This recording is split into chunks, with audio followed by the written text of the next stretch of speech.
విశ్వక్సేన్ నివేదా పేతురాజ్ కాంబినేషన్లో తెరకెక్కిన మూవీ దాస్ కి ధమ్కీ. డ్యూయల్ రోల్లో కనిపించడమే కాదు, నటుడిగా దర్శకుడిగా డ్యూయల్ టాస్క్ కూడా తీసుకున్నాడు విశ్వక్సేన్. మరి ఈ ప్రయోగం వర్కౌట్ అయిందా? ఫైనల్ టాక్ తో ఏం తేలింది? విశ్వక్సేన్ సినిమాకు వేరియేషన్ తో ఎమోషన్ క్యారీ చేస్తున్నాడు. ఇప్పుడు దాస్ కి ధమ్కీ అంటూ మరో రూట్ లో కూడా ఎక్స్పెరిమెంట్ చేశాడు.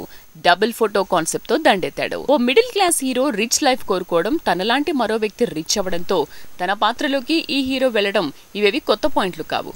కానీ అదే కాన్సెప్ట్ ని డిఫరెంట్ స్క్రీన్ ప్లేతో నెరేట్ చేసే సాహసం చేశాడు విశ్వక్సేన్.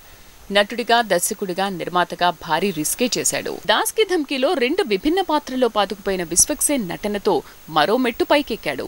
నివేదా కూడా తన పాత్ర మేరకు బానే ఆకట్టుకుంది. ఈ మూవీ మ్యూజిక్ కూడా మ్యాజిక్ చేస్తోంది. విశ్వక్సేన్ దర్శకుడిగా కూడా ఫలక్నుమా దాస్ సినిమాతో తానేంటో ప్రూవ్ చేసుకున్నాడు. ఇప్పుడు దాస్ కి ధమ్కీతో మరోసారి సాహసం చేశాడు. నటుడిగా, దర్శకుడిగా, నిర్మాతగా చాలా పెద్ద రిస్క్ చేసి ఆ విషయంలో కొంతవరకు విజయం సాధించాడని అంటున్నారు. రంగమార్తాండతో పోటీ అనలేం, కానీ ఆ జోనర్ ఆ రూట్ లో హిట్ మెట్టెక్కితే దాస్ కి ధమ్కీ ఈ రూట్ లో హిట్ మెట్టెక్కేలా ఉంది.